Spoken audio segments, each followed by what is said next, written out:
Kalimat ini teman-teman sekalian yang merupakan asas dakwah semua nabi-nabi, yang beranjak daripada riwayat Bukhari. Pernah Nabi SAW berbaring di rumah beliau pada saat Ummahatil Mu'minin radhiyallahu anhunna sempat meminta pada saat itu kenaikan nafkah, maka Nabi SAW menghajar mereka. Salah satu dari Ummahatil Mu'minin adalah Hafsah radhiyallahu anha, anak Umar bin Khattab radhiyallahu anhu. Umar khawatir jangan sampai Hafsah diceraikan oleh Nabi SAW karena perilaku ini. Tentu saya sedang tidak membahas hajarnya Nabi SAW atau bagaimana Nabi SAW sedang mendidik para istrinya. Tetapi Nabi SAW pada saat itu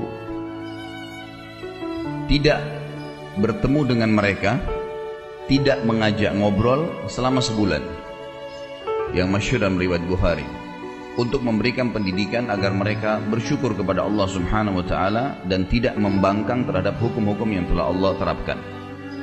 Umar bin Khattab mendatangi rumah Nabi SAW dengan niat ingin mencari ridho Nabi SAW agar jangan menceraikan Hafsah, karena Hafsah termasuk salah satu daripada tanda kutip otak permasalahan lahirnya permintaan naik nafkah dari para istri Nabi SAW. Waktu Umar bin Khattab masuk ke rumah Nabi SAW dan Nabi SAW lagi berbaring, tiba-tiba spontan waktu Umar bin Khattab masuk rumah Nabi SAW, tiba-tiba meneteskan air mata, menangis karena melihat kondisi Nabi SAW.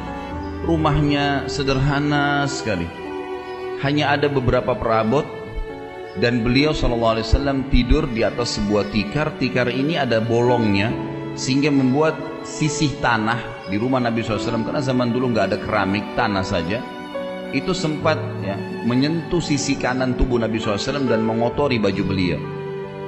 Sambil beliau pun tidur tidak menggunakan bantal karena meletakkan telapak tangan beliau saja di bawah pipinya. Umar bin Khattab waktu melihat kejadian tersebut tiba-tiba menangis, dan beliau sambil menangis terseduh-seduh mengucapkan salam kepada Nabi SAW. Nabi SAW menjawabnya. Lalu tiba-tiba Umar juga berkata, "Ya Rasulullah." Dia tidak bicarakan lagi masalah anaknya nih. Melihat prihatin keadaan Nabi SAW begitu, sungguh Kisra, raja yang berkuasa di Persia, salah satu negara adik kuasa pada saat itu, dan Kaisar di Romawi, negara yang lain berkuasa di dunia ini, ada dua negara yang berkuasa pada saat itu. Mereka tidur di dipan-dipan yang empuk, mereka menggunakan baju-baju yang mewah, mereka didampingi oleh dayang-dayang yang mengipas mereka. Mereka juga ya, duduk di sekitar posisi di sekitar mereka penuh dengan buah-buahan dan beragam macam makanan.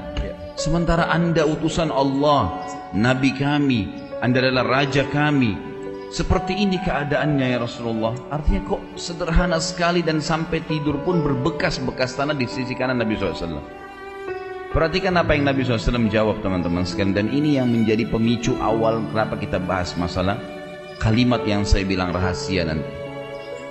Nabi SAW duduk darinya baring, lalu berkata, "Wahai ibnu Khattab," wahai anaknya Khattab, maksudnya Umar, "apakah kau masih ragu dengan apa yang telah selama ini aku sampaikan? Apakah kau masih ragu wahai Umar bahwasanya mereka memiliki dunia, tadi orang-orang yang kamu sebutkan itu, dan kita memiliki akhirat? Apa kau masih ragu semua dengan janji-janji Allah dan semua ancamannya, sampai akhirnya kau berkata seperti itu? Ketahuilah wahai ibnu Khattab, Islam ini akan sampai ke seluruh pelosok muka bumi ini, baik dengan kemuliaan atau dengan kehinaan." Maksudnya akan masuk Islam orang yang mulia, dan yang menolak pun akan dengan terhina masuk ke dalam Islam. Akan masuk akhir zaman nanti seperti itu. Ini kurang lebih pemicu awal kisah ini. Juga yang lainnya adalah riwayat Bukhari, Khabbab bin Arat radhiyallahu anhu, sahabat Nabi yang mulia, seorang mantan budak di Mekah dulu, datang kepada Nabi SAW di Mekah, mendekati beliau. Beliau lagi di depan Ka'bah, kemudian menggunakan jubahnya sambil berdoa kepada Allah Azza wa Jalla. Khabbab bin Arat waktu itu baru saja selesai disiksa. Tahu bagaimana bentuk siksanya orang-orang Quraisy kepada Khabbab? Luar biasa. Kisahnya adalah Bagaimana kita tahu luka dan sakitnya Khabbab radhiyallahu anhu ini? Waktu di zaman khilafahnya Umar bin Khattab, saya akan kembali ke kisah tadi. Umar bin Khattab waktu jadi khalifah sempat bertanya kepada Khabbab, wahai Khabbab, siksaan apa yang paling menyakitkan bagi kamu yang dilakukan oleh Quraisy? Khabbab nggak ngomong apa-apa. Beliau mengatakan, inilah Amir Mu'minin. Dibuka bajunya, jadi tulang belakangnya Khabbab dari leher sampai ke tulang ekornya, di sebelah sisi kirinya itu ada lubang yang dalam sekali, dari atas sampai ke bawah. Lubang yang dalam yang kalau dimasukkan telapak tangan bisa masuk. Dalam, berwarna merah kehitam-hitaman seperti luka bakar. Dan ini sudah berjalan sekian tahun ini, sudah sekian belas tahun terjadi ini. Umar bin Khattab itu langsung menangis. Teteskan air mata sedih melihat apa yang mereka lakukan dengan kau, hai Khabbab, sampai seperti ini tubuhmu. Maka Khabbab berkata, wahai Amir Mu'minin, waktu awal-awal Islam diiklankan dan saya termasuk penganut awal Islam, mereka orang-orang Quraisy membuka bajuku, kemudian meletakkan batu-batu yang runcing dan tajam di padang pasir yang sengaja mereka tancapkan di dalam tanah dengan kokoh. Kemudian badan saya, kedua kaki saya dipegang, kedua tangan saya lalu saya diseret dengan cara keras di atas batu-batu tajam tersebut sampai akhirnya belakang saya bolong seperti ini. Waktu masih netesin darah baru selesai disiksa seperti itu. Di Mekah, Khabbab bin Arad datang kepada Nabi SAW. Nabi SAW lagi di depan Ka'bah, mengatakan, ya Rasulullah, dibuka bajunya, lihat nih perilakunya orang Quraisy, luar biasa nih penyiksaannya. Tidak ada orang yang disiksa seperti saya gini. Tapi alhamdulillah masih hidup. Lalu kemudian dia maksudnya berkatalah Khabbab, ya Rasulullah, mumpung anda di depan Ka'bah, anda seorang utusan Allah, mintalah agar Allah memenangkan segera agama ini. Apa kata Nabi SAW? Wahai Khabbab, innakum qaumun tasta'jilun. Sesungguhnya kalian kaum yang buru-buru. Wahai Khabbab, demi zat yang ubun-ubunku dalam genggamannya, Allah Azza wa Jal akan memasukkan agama ini ke seluruh pelosok muka bumi ini, baik dengan kemuliaan atau dengan kehinaan.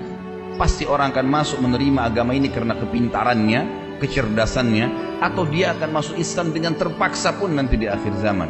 Dan wahai Khabbab, Allah Azza wa Jal akan menyebarkan Islam sampai-sampai seorang wanita jalan dari Hadramaut menunggangi unta sendirian, tidak didampingi oleh siapapun, menuju ke San'a.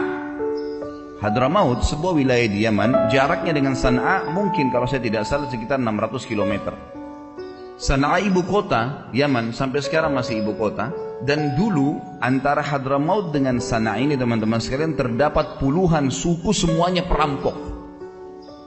Kalau orang dulu jalan antara San'a dan Hadramaut itu antara hidup dan mati. Kalau dia lolos dari satu suku yang akan merampoknya, maka dia akan ditangkap oleh suku yang lain di depannya. Setiap suku yang dilewatin pasti akan merampok. Dan tidak ada yang selamat antara dua wilayah ini. Nabi SAW berikan contoh, wahai Khabbab, nanti akan tiba Islam masuk seluruh jazirah Arab, seluruh dunia ini, sampai-sampai karena tersebarnya Islam itu, seorang wanita jalan dari Hadramaut sendirian menunggangi unta ke San'a. Dan tidak ada satupun yang mengganggunya serta dia tidak takut kecuali kepada Allah. Kata Khabbab, demi Allah saya menyaksikan sendiri. Ya, karena Khabbab hidup sampai di zaman Nabi Umar bin Khattab, zaman Khulafaur Rasyidin. Maka kata Khabbab, demi Allah saya menyaksikan apa yang Nabi SAW ucapkan itu. Wanita jalan dalam kondisi tidak ditemani, ya, jarak yang begitu jauh tapi aman, tidak merasa apapun.